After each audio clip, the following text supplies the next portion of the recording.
Yes, and we're back with a Celtic Unrestricted View. My name is Ryan Clifford, and join me in this Aberdeen pre-match is once again my good man Alan. Well, Alan, football's back, mate. Another away day. Obviously, Aberdeen, mate. Looking forward to a tough game. I would like to think so. Obviously, Aberdeen coming up to a kind of new regime under obviously Barry Robson. Some decent signings as well. So. Obviously, going to Petodi, mate, it's always a tough game, so looking forward to it, mate. But overall, mate, hope you're well and hope you're having a good weekend so far. Evening, Ryan. Great. Evening, guys, watching as well. Great. Having a good weekend so far. Hopefully, it's a lot better on Sunday at 2 o'clock. So, looking forward to that because we break it down, they finished up last year, so we're looking at kind of one of our sternest tests for away in Petodi, so apart from going to Ibrox, it's one of the hardest tasks. So get through this, 3 points back down the road and happy days. You're probably right, mate, I would say as well in terms of one of the tougher away games. Obviously you've got Tynecastle and you've got the team across the water, but Aberdeen is normally a tough game. I swear a long time ago when Aberdeen had, I think, Skoda was a manager, Celtic used to always win quite comfortably, but the last few years under McInnes and now Robson, I think you'll maybe expect a tougher game, especially early on in the season. I think obviously with Robson coming in, they'll be buzzing. They'll be kind of the squad will be a bit more energised, with a bit more kind of impetus for a new manager, new faces. So I think they'll be thinking as well. Obviously, Alan, as a new manager, maybe a different system, some different players.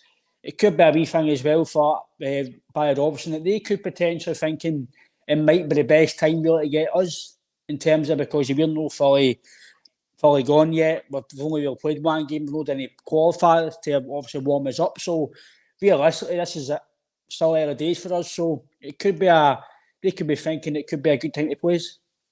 Aye, definitely.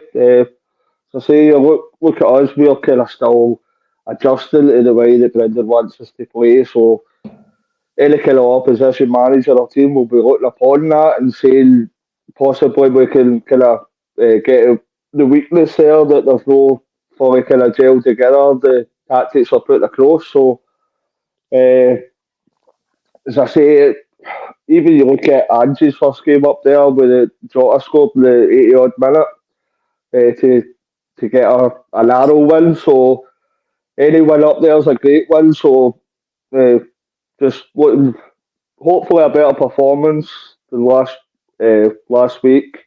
Maybe a bit slicker in the passing, a bit better clinical at times, but 3 points at the end of the day, mate, that's all we're looking for. 3 points is the most important thing. Back down the road, as I say. Aye, that's the most important thing, mate, is obviously getting the victory and obviously what a performance. But I think at the start of the season, the main thing is obviously getting the victory. But get some of the comments, Alan. We've got Ange in once again. Ange says, evening, folks. Evening, Ange. Hope you're well. Thanks for tuning in. And 2 guys for Glasgow. Brilliant. Can't he beat it? And Jerry's getting us a bit of Spanish. Buenas tardes, amigos. Hail, hail. Jerry, I used to be quite fluent in Spanish, mate, but no anymore. So I'll kind of roughly guess what that means, mate. So thanks for tuning in, Jerry. Buenas noches. Buenas noches. We're half 8, mate. It's good afternoon. I think Jerry's waiting for the half 10 show for double denim. That's what Jerry's waiting for. We've got Mince Medallions, even troops, hail, hail from the sunny Greenock. Mince Medallions, hail, hail, mate. Hail, thanks hail. for tuning in. And we've got another comment from Leo Porter. He says, all right, lads, how we doing? All right, Leo, how's things? But aye, obviously, Alan, I know it's not been, I wouldn't say the last few years it's been great for Aberdeen against Celtic, but McInnes was a wee bit sterner with McInnes. Obviously, Stephen Glass kind of didn't work out for him. So, in terms of Robson, I like Barry Robson. I think what he's trying to do with Aberdeen, and I think the way he plays his football as a player, I think you might take that in his management because he was obviously very physical. He was hard working. He was fit. He was hard as nails. And you'd imagine the Aberdeen side, especially the first half, maybe the first 10, 15 minutes, they'll try and ruffle Celtic about, because I know people might not want to admit it. We are very technical, but I do think we're a tiny wee bit soft.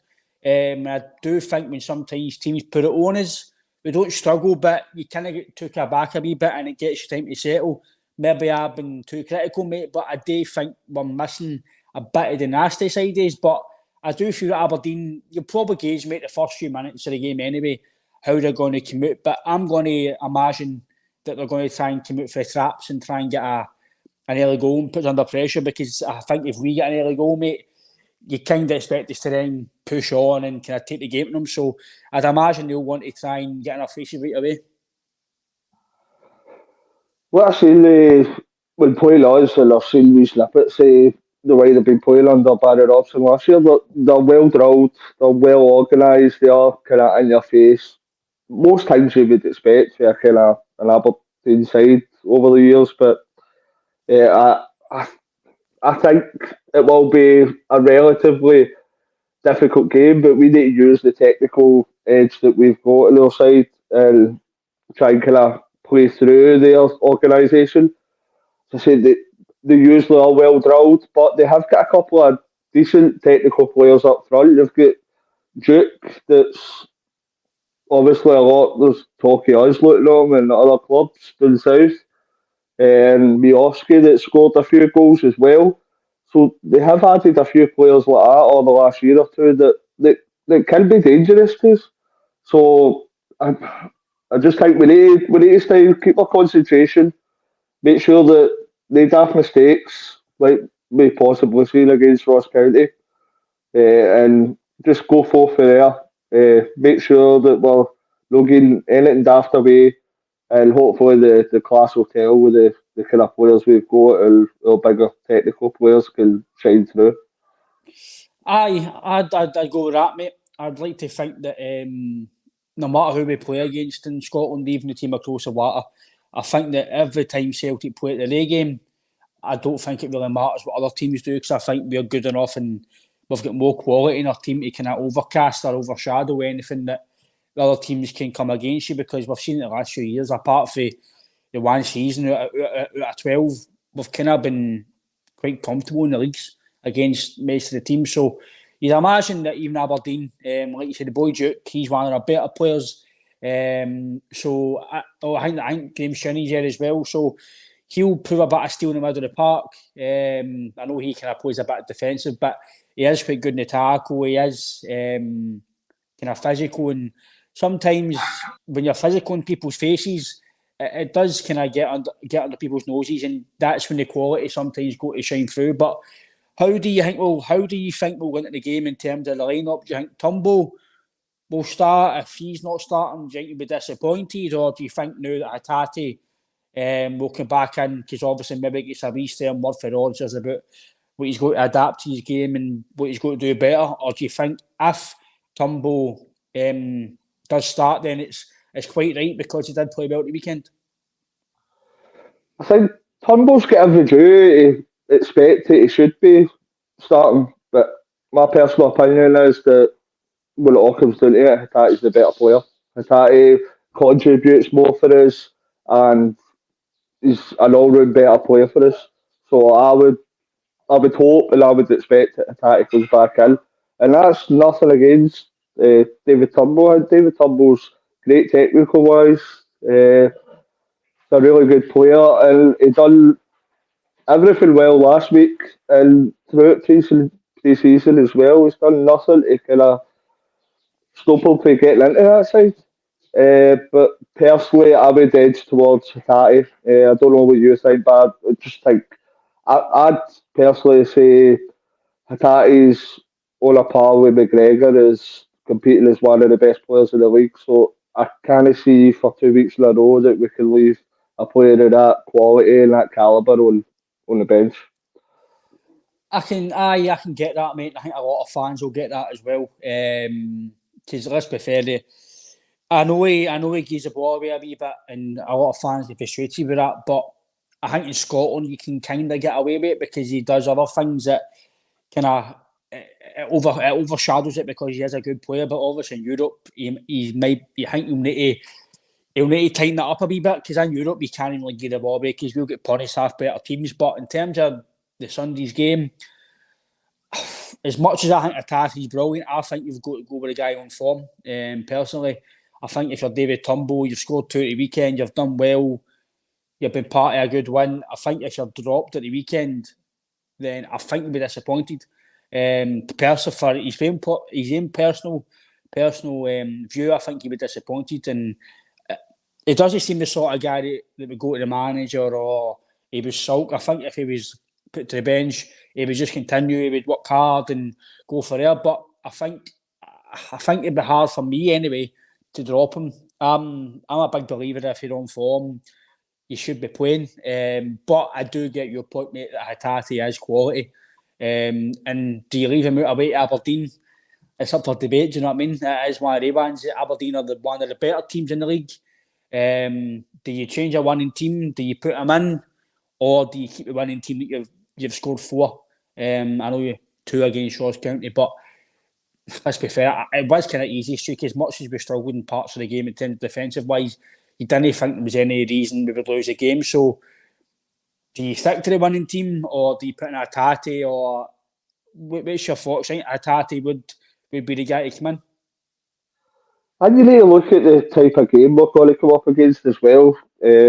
Compared to last week, a home game against Ross County, going away to Pittodrie it's a totally different game to playing at home against Ross County. They've got players in the middle of the park, like you've mentioned, like Graham Shelley. On the left hand side, you'll have Johnny Hayes. You've got the boy that is it Liverpool, Leighton Clarkson. What's a good player. So you've got more players in there with a bit of bite that can give you a bit more problems. Where last week when we could kind of dictate it at home against a kind of lesser Ross County side compared to the Aberdeen side that we will face, maybe Hatate gives you a bit more output with regards to maybe chasing people down. He's passing, he's getting back a bit compared to Turnbull. So I don't think there's any right answer there. I think the way Turnbull's played, that not one Celtic fan would grudge him getting into that side in the start again, because it's harsh if you drop somebody after scoring 2 goals and having an assist the week previously. So it would be harsh, but it's just my personal opinion is that Hatate's a better player. And we're coming into a game away to Aberdeen at Pittodrie that is absolutely essential that we pick up 3 points, considering that we've gained a bit of ground. We were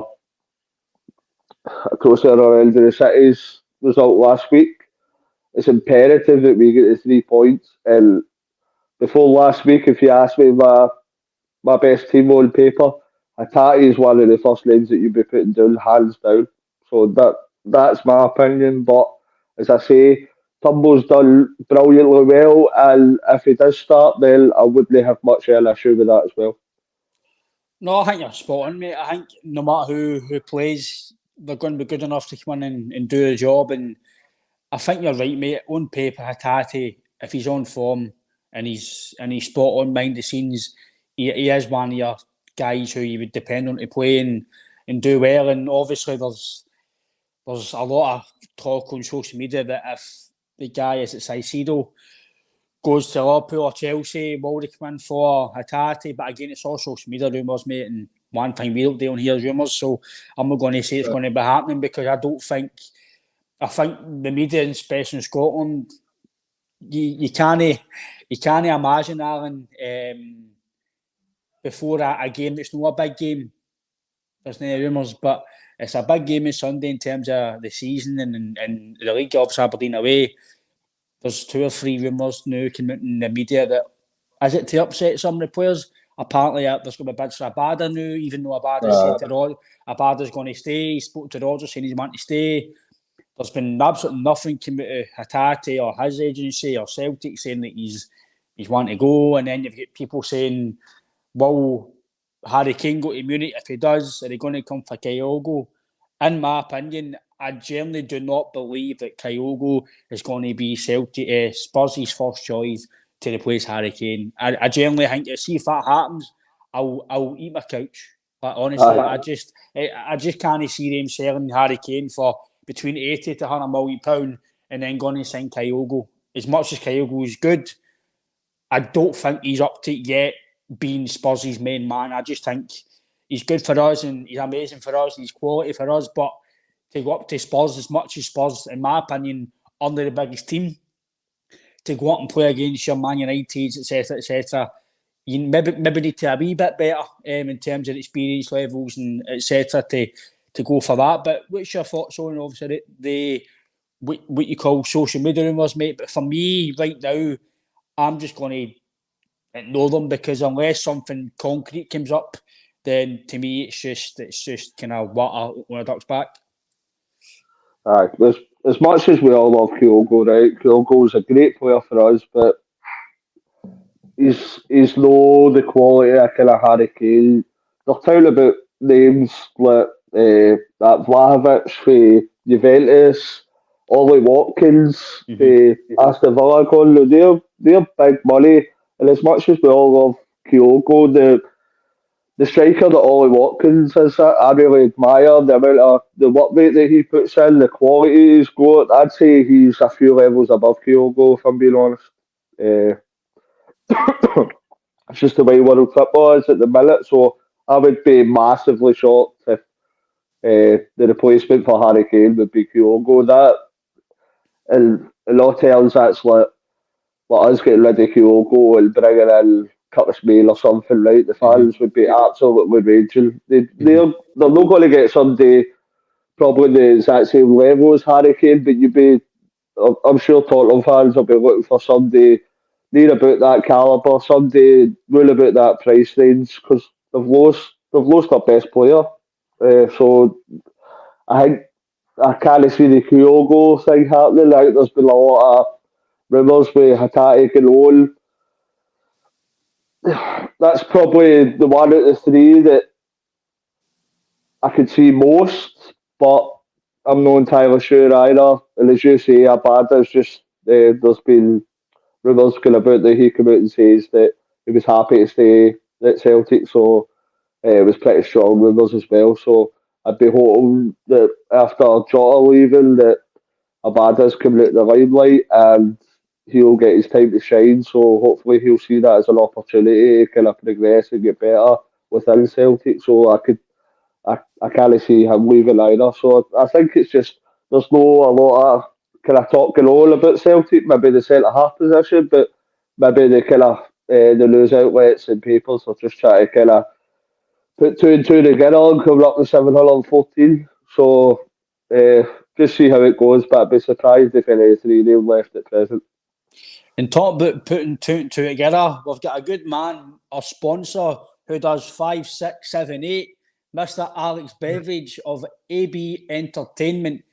AB Entertainment is our sponsor, Mr. Alex Beveridge. He normally comments on the podcast, but he's actually busy tonight, I think, so he's normally DJing at this time at night. But Alex is our sponsor. Alex specialises in karaoke occasions, basically DJing, entertainment. He's absolutely brilliant at what he does. Alex does, even if you want to do bar mitzvahs, special birthdays, 80th, 70th, 40th, anything like that, any type of birthday at all. Champions parties, liquidation parties, any party at all. A few people have said double denim parties. I think even double denim might be even on the agenda sometimes, because once I get my double denim sorted, I think Alex might need to get it sorted for me. But no, he's a cracking guy. He's a brilliant Celtic man as well. But overall, it's all about his business, and his business is fantastic. He's absolutely stowed full of bookings, which tells you how good he is and how good his entertainment business is. If you want to get a hold of Alex, there's his number on the screen. It's AB Entertainment. He is on all social media platforms, i.e. Instagram, social media, in terms of TikTok and Facebook. You can get Alex on all of them, and you can contact us personally on the YouTube community page or the Twitter page, or myself and JP and even Alan as well. You can get in contact with it and we'll put you towards Alex's way. Again, I'm sure he'll sort you out as well if you mention that you've seen him, his business on the podcast. I'm sure he'll sort you out for a decent wee deal. And Ange M says that I'm going to do a double denim for my 30th. I'm kind of trying to not think about the 30th yet, Ange, because it's only a few months' time. So just let me know in the podcast that I'm 30 soon, so you can get me whatever you want. But no, Ange, I don't think by the time I'm 30, next 2 months' time, I ain't no fit. I need to double denim, to be honest with you. So, but back to obviously football, Alan.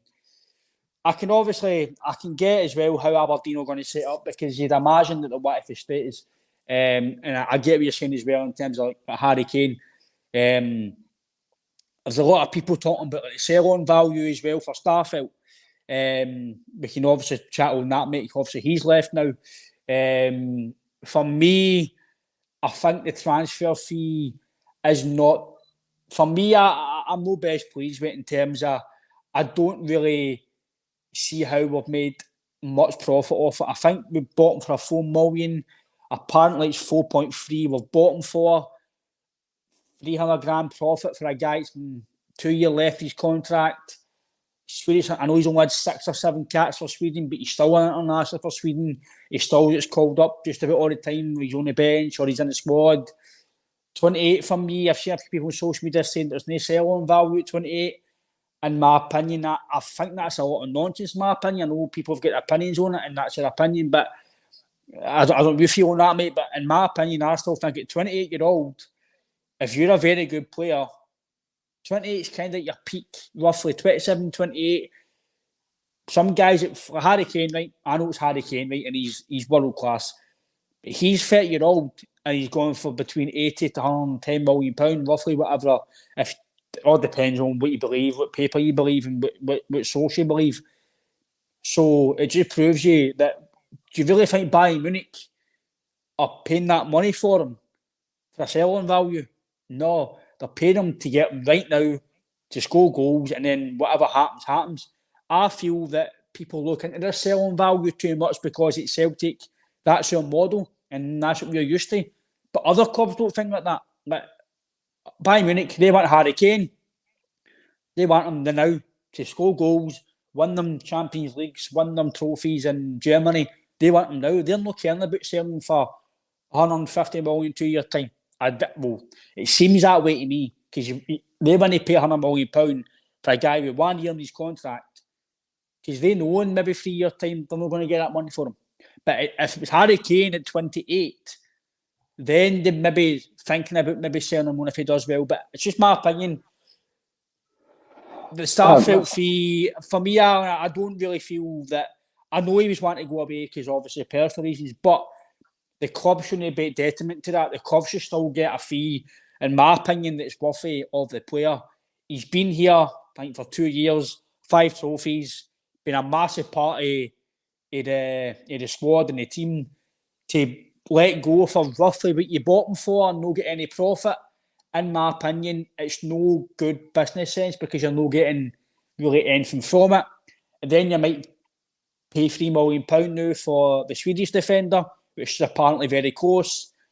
So you're only really, you're gaining £1 million, but technically, in my opinion, you're not really gaining any money back. It's just money that you're getting back for it because you spent £3 million. So realistically, we're not getting much shape, mate. So I don't know what you feel on that. I do think he's underrated with some fans, Starfelt, even though I'm maybe back myself. But if a guy was to get the place, it probably would be him, because if Carter Vickers is top. But I think Starfelt, overall, he's been brilliant for Celtic. He has the odd mistake, but in my opinion, his numbers were very good. 5 trophies, and he's won his 2 leagues, mate. So overall, I think his spell's been great. But what do you feel on this kind of sell-on value that people have been mentioning? I can see it to a certain degree. Like when you're buying a player that's 30-year-old or 28-year-old, you're basically writing off that value, because see Starfelt was to stay with us, if he would have stayed with us for another, say, 2 or 3 years and got to 30 or 31, that 4.5 million you're getting at the minute, There's no way you're ever getting that again. So that's, I know it's a smaller part, but that's your relative sell value. So if this guy that they are bringing in, I know you're saying you're not gaining anything, it's a £3 million player, we've just sold Starfield for 4 million. But if he's a similar kind of player, we're gaining 5 years in that sell on value.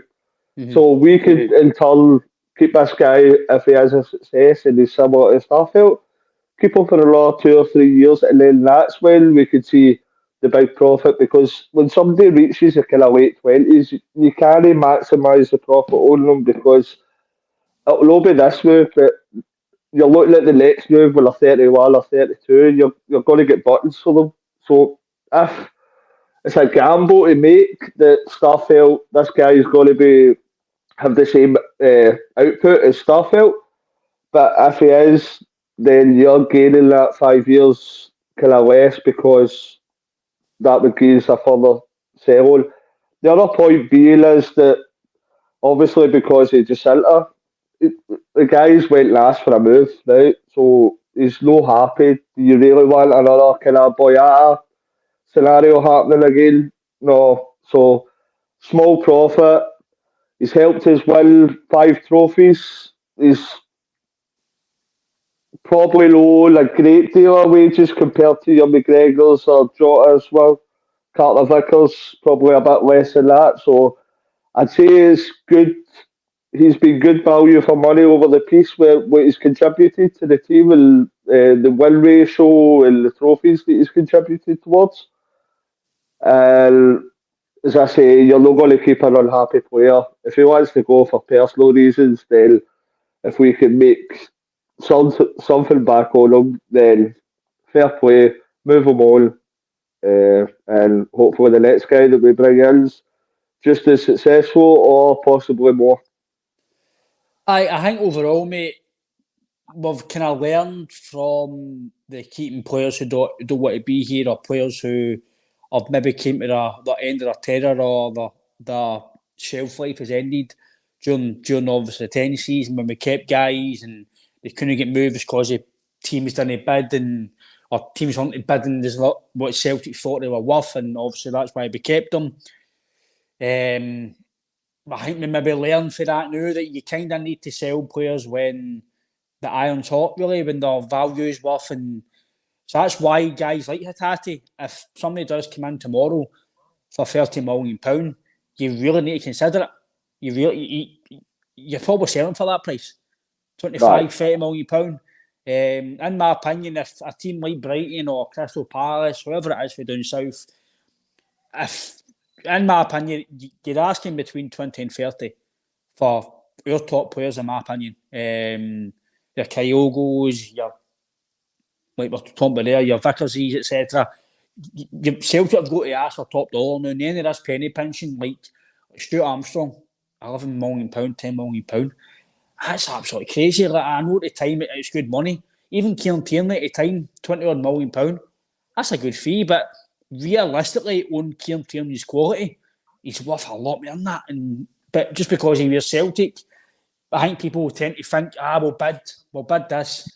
Can I test the water to see what they're going to come back to? And I think hopefully now, Alan, in the future, hopefully no in the January or this summer, but you'll probably see potentially for the good Champions League or a good European campaign or even a total good season in Scotland. One or two of your better players for this season could potentially be looked at next year. But as a business, and we obviously need to, as fans, just need to understand that. For me, sorry, apologies, no Armstrong. It was Van Dijk, sorry, £12 million. I was talking about Van Dijk was 12, wasn't he? That's right, 11, 12, wasn't he, Van Dijk? 12.8, something like that. Van Dijk, for the amount of money that he went for, was crazy, considering the quality was. We just, I thought Southampton must have been rubbing their hands at that because it was crazy. But what's your thoughts on that, mate? That I know us as fans don't want to talk about selling players because you don't want to lose your best players, but as a business, and eventually you need to balance the book somehow. It's just the way it works, and we're a selling club. And I do feel that if Abada is getting linked with guys, HATATE, Kyogo's, whoever it is, we need to make sure we maximise the profits, and we then need to maximise making sure we've got a replacement with the same quality.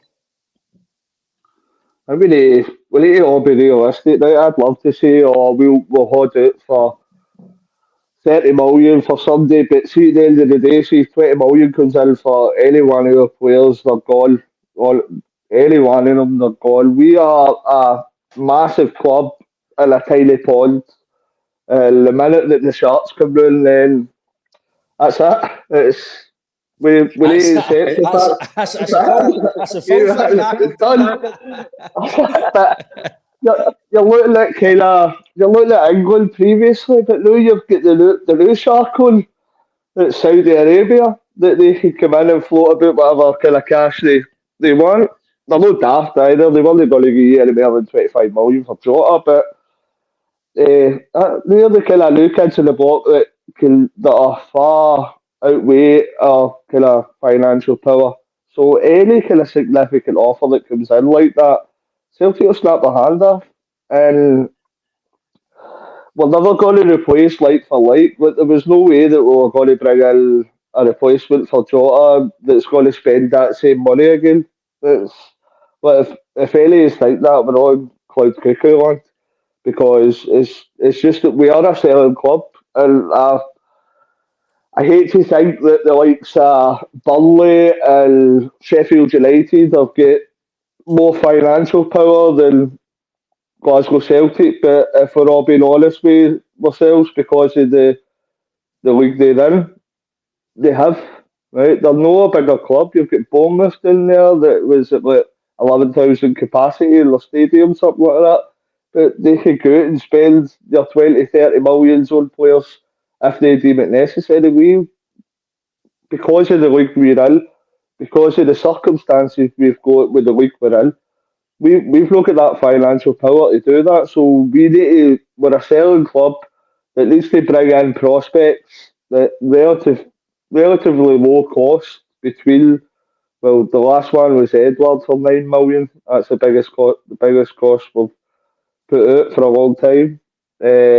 Obviously, Jota and Carter Vickers were 6 million. But we need to realise there's got to be a lot more, like your £3 to £6 million players that we can bring in that are maybe between 22 and 25. That in a couple of years, if they do reasonably well in the Champions League, that we can flip them for twice or three times the cost that we've put out for them. So, but if there's any offers of that kind of substance for any of our players, I think we all need to be realistic and realise that if they come in, they'll be gone. And talking about our sponsor, Larry's there, Mr. Ali's Beverage. It was actually talking to Ange. He had a mid-afternoon evening function today, so he's watching the lads with a wee cheeky wine. But that's our sponsor there, Mr. Alex Beveridge of AB Entertainment. Cracking guy, cracking business. Like I says, if you want to get in contact with us, his number is on the bottom of the screen there, and we will put it up at the end again if you want to get in contact and get some of the double denim parties, as we've said.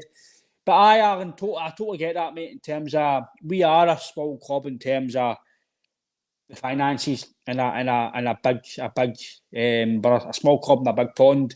And like you says, mate, when the big daddy sharks they come calling for money, the wee fishies normally get butt. So you kind of need to eventually kind of sell your players, but you need to sell them when they're hot. So we didn't do, in my opinion, we could easily have got 30 odd million for Edward if we really wanted to, because Edward at the time was flying. He was brilliant, European, domestic, he was brilliant. I think he was doing well with France 21s as well. He was scoring goals every week, getting hat-tricks and braces. And for me, I know we still got, I think it was 17 million or roughly around about that for him in his last year's contract, I think, which is still good business. But a year before that, I think if it wasn't the 10 season, you'd have probably, and COVID, would have probably sold him for a bit of money.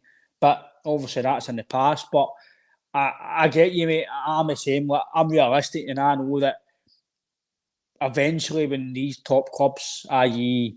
no top clubs, but clubs down south where a bit of money, sometimes you've got to bite the hand off him because the market down there is crazy, and I just hope the market comes here and they start bidding crazy for us, because it's only going to help us go forward. Like I said to you the other night as well, that if by disaster we don't qualify for Europe, at least if you sell a player for 20, 25 million pound, it kind of gives you a wee niche that you've got that money put by just in case you don't qualify. So it means as well that if you do need to sign players or you need to get to the group stages by the qualifiers, you've got a bit of money to spend that summer just in case. So I think it all works all around. You've got to think about that as well, that if potentially we didn't qualify or didn't win the league, then you've got money with A players. So I just believe, Alan, that for me, that going forward, I think you've got to be realistic in terms of that. Do you know what I mean? So, but obviously, the game on Sunday, mate, you're missing Jota. You're obviously missing Jota again. He normally done well at Aberdeen, I'm sure. It was one of his goals actually that kind of, I think it was one of his 3-2 game away. I'm sure that was one of the first 15 in a long time, wasn't it? Was that game? First away victory under Aaron. Was it 2-1? Sorry, 2-1. Sorry, aye. Back post, Adam Montgomery cross. That's it. Aye. So for me, he was a big player against Aberdeen. He done well against them. Would you be disappointed if we don't get a replacement? For me, I think it's criminal, and I will say that I think it's mismanagement if we don't replace Jota, because if we don't replace Jota with the money that we've got, financial power for Scotland, then I think a lot of fans like me and you, mate, possibly even JP spoke about it the other day on the phone to him, that you would be disappointed, mate, if we don't replace Jota. I think it would surpass disappointment. I'd be concerned, quite really concerned. Because it's not even, we've got a lot of wingers that do a job, right, do a good job, but as I say, Jota had that wee spark. That's something that could change a game within a few seconds. Something that you don't see that often within Celtic. That he's got that bit of trickery that gets bums off seats, gets fans and people entertained. And if we were to replace somebody in that stature, I know we're not going to spend that amount of money, but if we didn't bring somebody in a significant kind of transfer fee to replace Jota, I would be really concerned, to be honest. Aye, no, I'm the same, mate. I really feel that you've got to replace that quality. I know we've got Yang, we've got Telio. I get that, but we don't know exactly how good these guys are. They could potentially be superstars, but if you're selling a guy for 20 odd million, mate, in my opinion, to then sign a player for £1 million or £2 million, for me, it doesn't wash with me. I want us to sign. I'm not saying go and spend £15 million, but at least a £6 or £7 million proven quality, experienced winger. I know Jota wasn't fully experienced when he came in, but I'd like to go and sign somebody maybe 25, 26, a bit of proven experience in Champions League. Because for me, I think we're needing it. If you do lose Jota, which we have, and you don't replace him, then you're kind of weaker in the wings.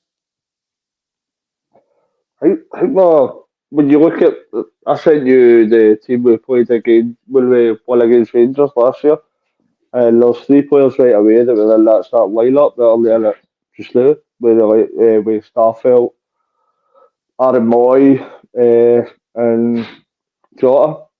And Aaron Moy brought you a lot as well during that period.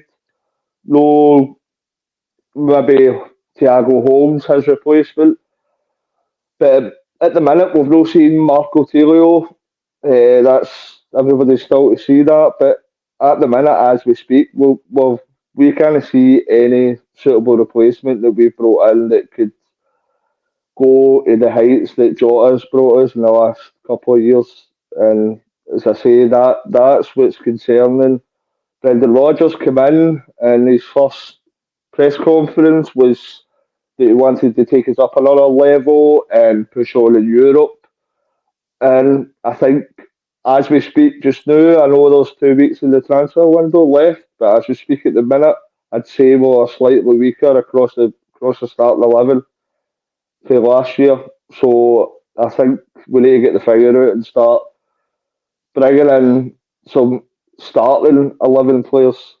As I say, the five that were brought in at the minute, Narovski possibly, only time will tell with that, but there's only one player there that you're saying, aye, he's going to start. The rest are all kind of promising prospects that could end up brilliant players, but that's what's causing the concern at the minute. We've not brought anybody in apart from the centre half that we're saying he's a starter. And if we want to push up another level and do anything at all in Europe, then I think it's necessary for us to bring in 2 or 3 players that are going to say, and we're a right good chance of starting most games. A wee comment for Jerry. He says, Ryan, if you get anybody, any names who I would want in, there was a name, Jerry. I know he's left to go to Fenerbahce or to Galatasaray.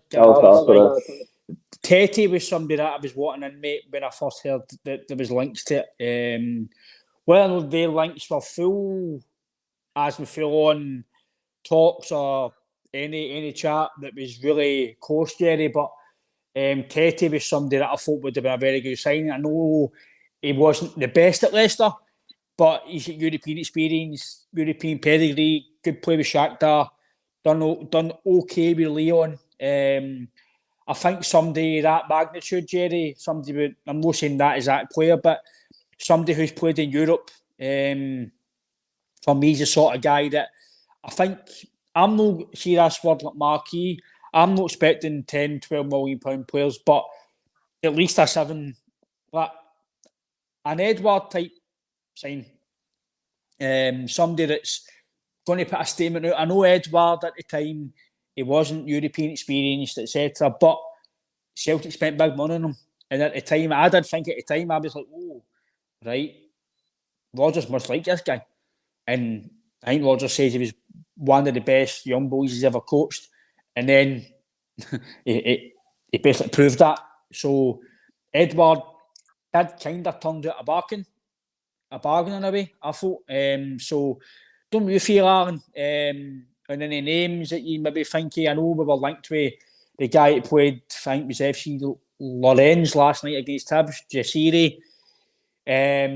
He was linked to us a few weeks ago, I think, or January in the summer. He was linked. He looked tidy.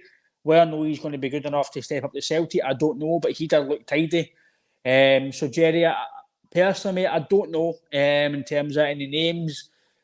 I know what positions I would like us to get. Don't you feel, Aaron? And we'll put that to you, mate. But for me, I would like us to get a goalkeeper.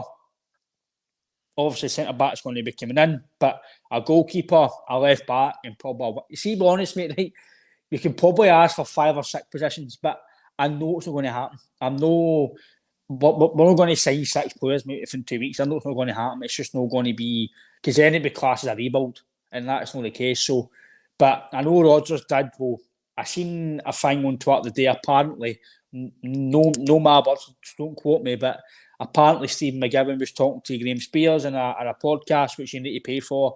It's on a pay thing, but apparently he says that he understands that Brendan Rodgers was a goalkeeper, a left back, a left winger, and if a midfielder leaves, to bring somebody else in. So you could potentially look for 3 to 4 signings, mate, in the next 2 weeks. So it could be a bit of a mayhem next 2 weeks, mate, and the transfers come and coming and outgoing. See, if we look back at some of the successful signings we've had, with likes of Jota, likes of Edward, we've put out that extra cash. I'd like to see us go down that kind of route again. See like your under 21s, under 23s, with regards to like Benfica, Paris Saint-Germain. There is good players there that are only quite upper echelon like your Paris Saint-Germain. But if we are spending the kind of 9 million fee that we spent for Edward, it's worked a few times now, even with like the Carter Vickers one. Like he's had a few loans out, and we've spent a bit of money for Tottenham for him. So we're never going to bring somebody in that we go, oh, he's a top quality English Premier League player.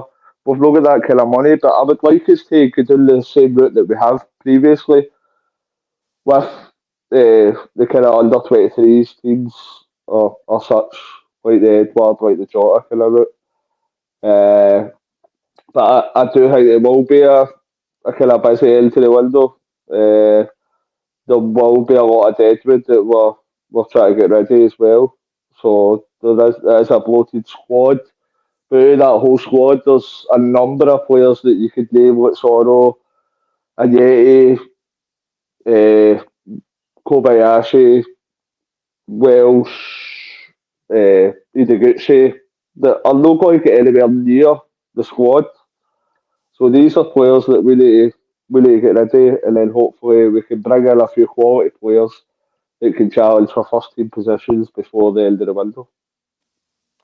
No, I agree, mate, and good comment from Plunger. He says we need another striker.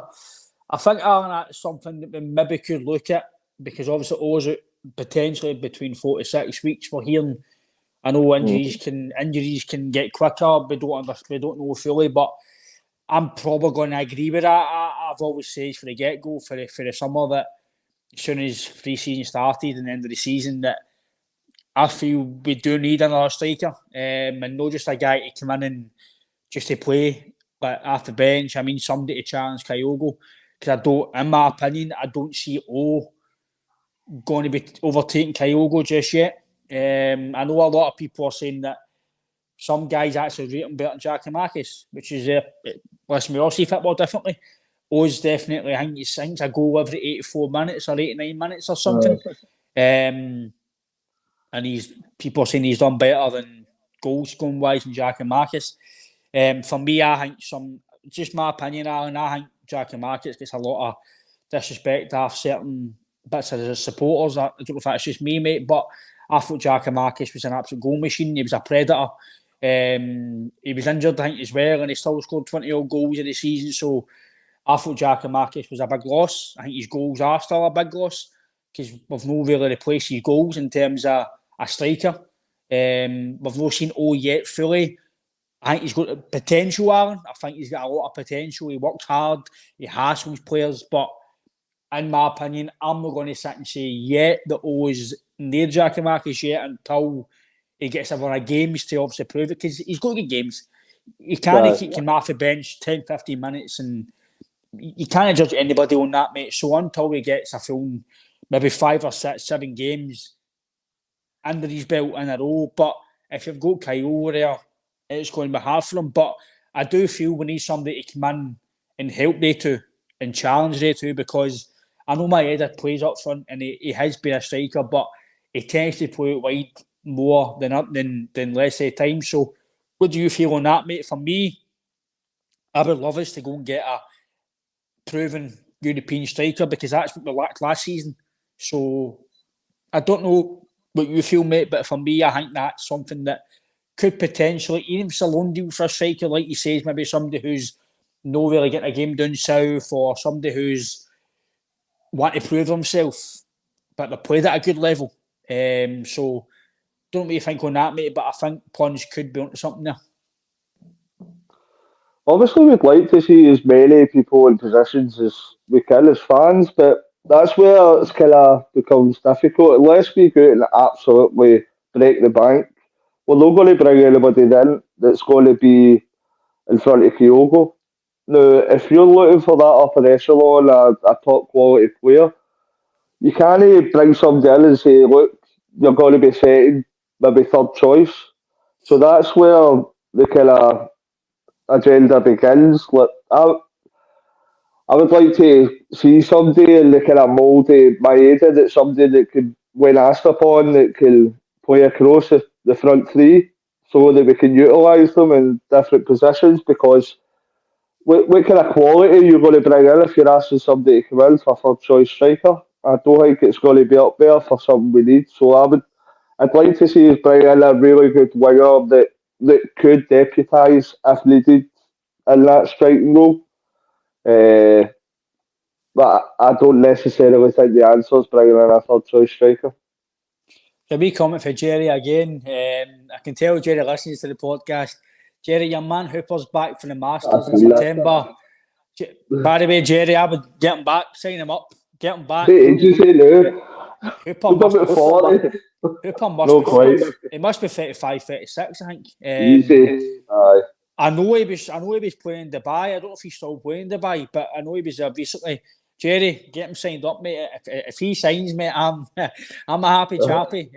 Gary Hooper was a phenomenal striker for Celtic. I know, obviously, he kind of regrets leaving now, but on to the highlight for you, Jerry, of the night, and a highlight for Alan because he's one of the best at it, and I'm glad I'm got 3 nights last week.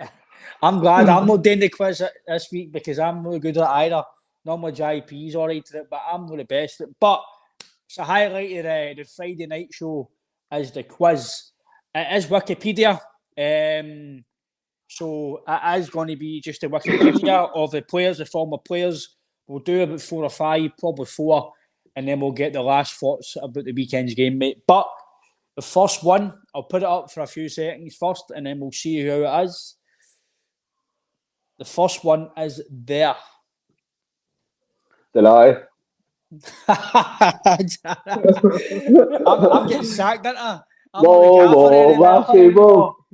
not the gaffer already, man. The first one up in 2 seconds, you've got it. I don't know if anybody else has got that, but obviously Alan said Donati right away. But quiz off to a good start, Alan. We've got Donati, so I'll need to get to the second one. The second one is that one.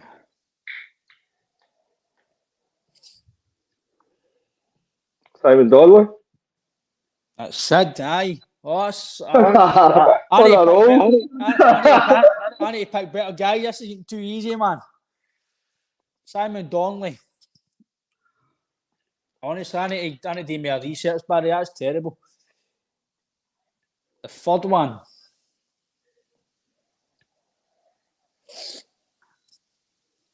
Lawson? Who got Lawson, mate? That's too easy. I think I've done these too easy, by the way. That's too easy. I think that's... I don't know if anybody else has got that one, but no, anybody's come on to jet. It was Ulrich Lawson, yes. Ulrich Lawson. And I've got one more, because we've got a wee bit to go into the pod. But the last one is this.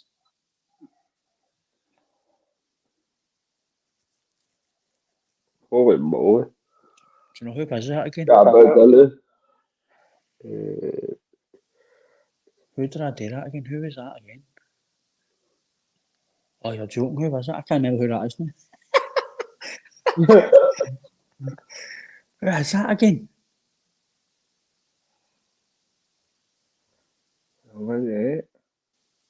Oh, no. I'm getting sacked here. Who is that again?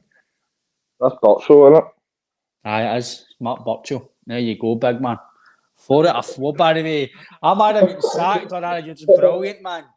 4 out of 4. That's a lot. Mark Birchall. There we go, man. Bye. That's a wee mini quiz. Obviously, the only reason I've done the 4 questions tonight, guys, is I've only got 5 minutes left of the pod, so we need to kind of wind it up. But Alan, your lasting thoughts of the weekend, how do you think we'll line up? And if you're brave enough to make a prediction, mate, then fire away. I'd go. It's going to be exactly the same team as it lined up on Ross County, apart from HATATE instead of TURNBULL. As I say, I'm 50-50 between that because I think it'd be harsh on David TURNBULL to drop him after 2 goals and an assist and man of the match. And I wouldn't be against it if it was TURNBULL playing. But just my personal opinion, I'd rather see HATATE in that role, especially this kind of game.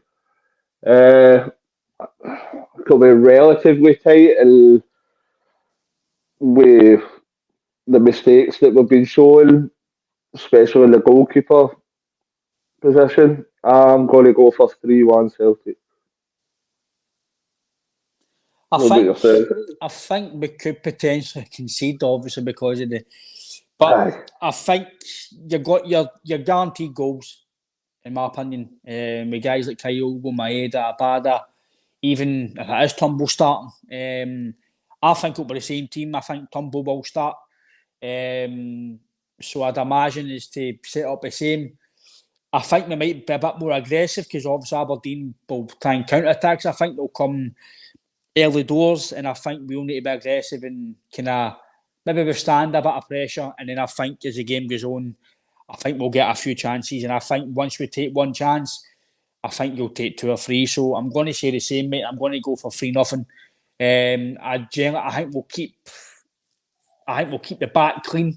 I don't think we can see the. I think Nerowski and Nerowski and Vickers. I think eventually we'll get a good partnership. Vickers has said he's impressed with him today in his media conference.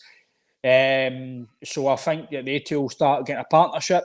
Obviously, with a new guy coming in, Swedish guy potentially, it'll be a good partnership to see how they go and see if he comes in and challenges him as well. So there's a lot to look forward to in terms of the next few weeks. I think maybe him coming in as well. But I'd like to think we'll go to Aberdeen and win, especially if Team Across the Water don't get a victory tomorrow. Then you go and win that game. It gets you a wee bit clear already getting into the next 2 games.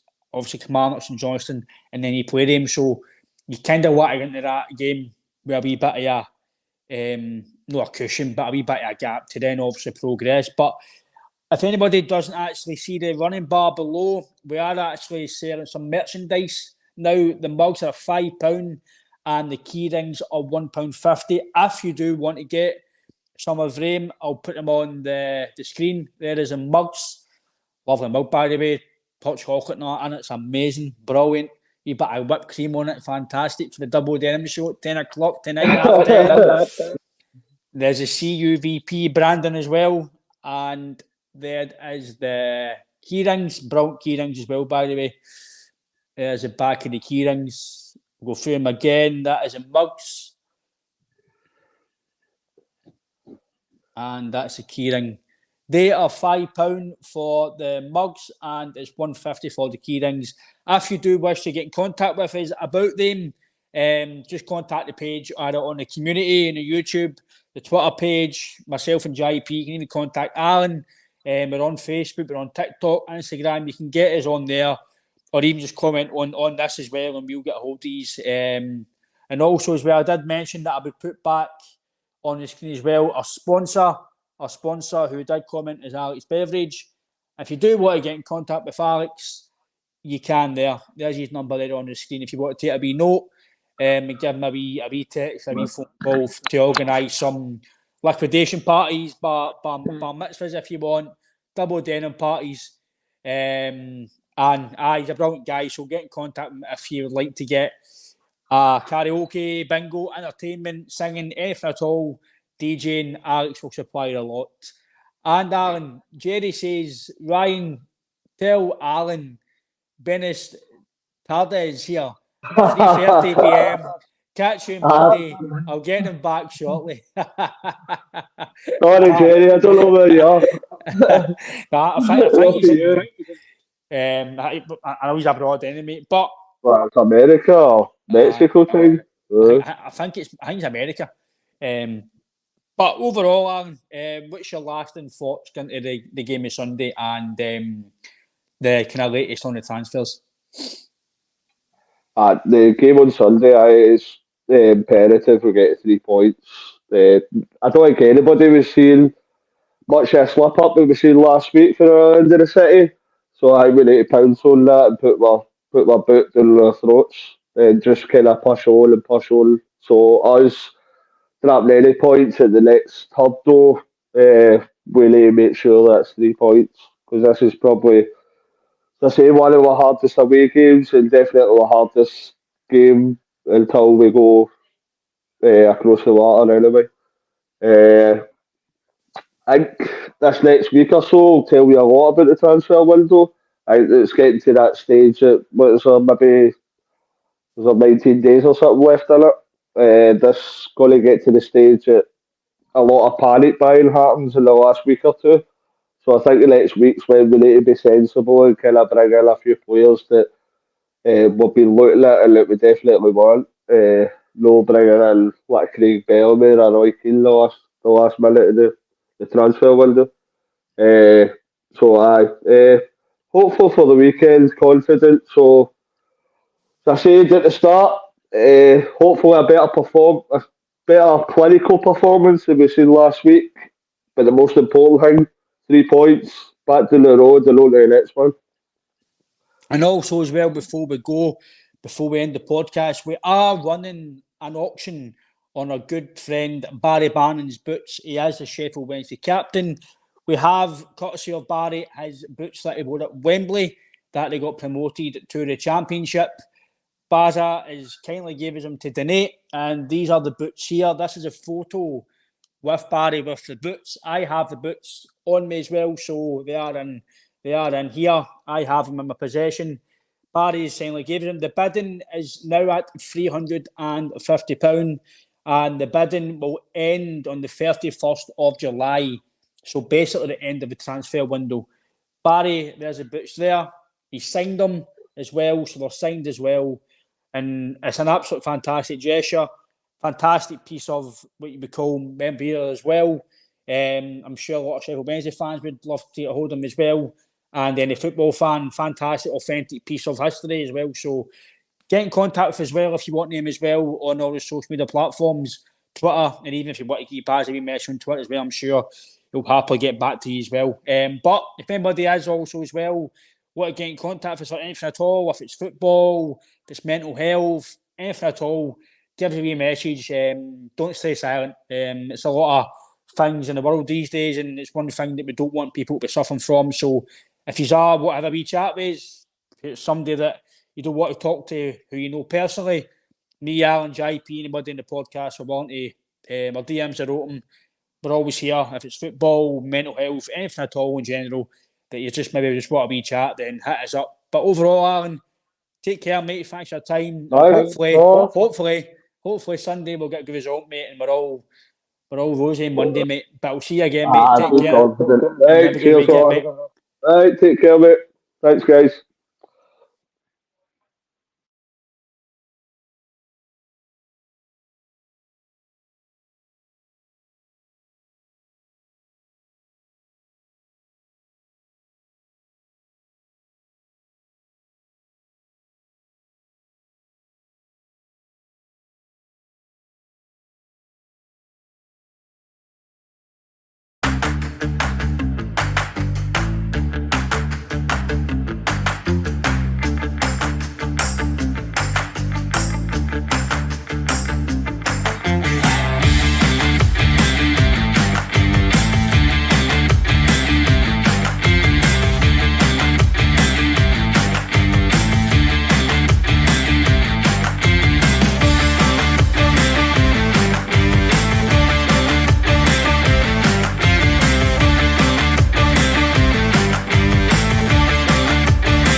Well, all right, lads. Guten Tag.